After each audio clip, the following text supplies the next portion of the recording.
আজকে এই যে গণ অভ্যুত্থান, সমগ্র জাতি বিশ্ববাসী জানে গণ অভ্যুত্থান, আমরা জানি গণ অভ্যুত্থান, কিন্তু আমি পরিষ্কারভাবে বললাম, আওয়ামী লীগ যদি কখনো ক্ষমতা আসতে পারে, এই গণ অভ্যুত্থানকেই ষড়যন্ত্র হিসেবে, দেশদ্রোহী হিসেবে চিহ্নিত করে এর জন্য কিন্তু অনেককে বিচারের কাজ করে দাঁড় করানো লাগতে পারে।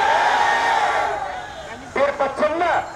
কেউ দল গঠন নিয়ে ব্যস্ত আছেন, ধান্দাবাজি নিয়ে ব্যস্ত আছেন, ক্ষমতা যাওয়ার জন্য ব্যস্ত আছেন, অথচ সেই ফাঁসির শক্তির বিরুদ্ধে আমরা লড়াই করলাম, সেই গণ হত্যাকারীদের বিচারের দাবিতে কোনো দলের আওয়াজ নাই। বরঞ্চ সবাই তাদেরকে রাজনৈতিক স্পেস দিতে চায়, আগামী নির্বাচনে সুযোগ দিতে চায়। নাগরিকীয় কথা বলছে যে নির্বাচনের মাধ্যমে আওয়ামী লীগকে ব্ল্যাক আউট করো।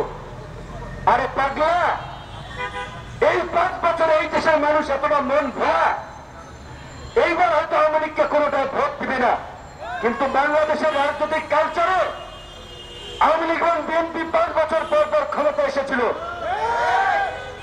এবং যারাই যখন ক্ষমতা এসেছে তাদের নেতা কর্মীদের চাঁদাবাজি, দখলদারি, মানুষকে জিম্মি করা, হয়রানি করা, মাস্তানি করা, গুন্ডামি করা, এইগুলোর কারণে 5 বছর পরে কেউ জনপ্রিয়তা ধরে রাখতে পারে নাই।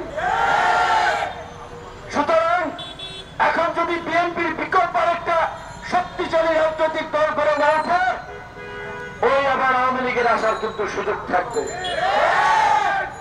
এবং আওয়ামী লীগকে ক্যাম্পেইন করানোর জন্য ইন্ডিয়া প্রয়োজনে হাজার হাজার কোটি টাকা ইনভেস্ট করবে।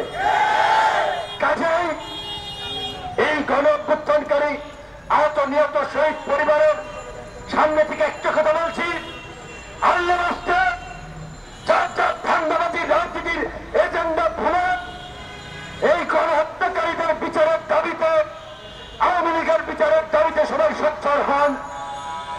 আওয়ামী লীগকে এদেশে রাজনীতিটার মাথা ছাড়া দিয়ে উঠতে দেওয়া যাবে না, যাবে না, যাবে না।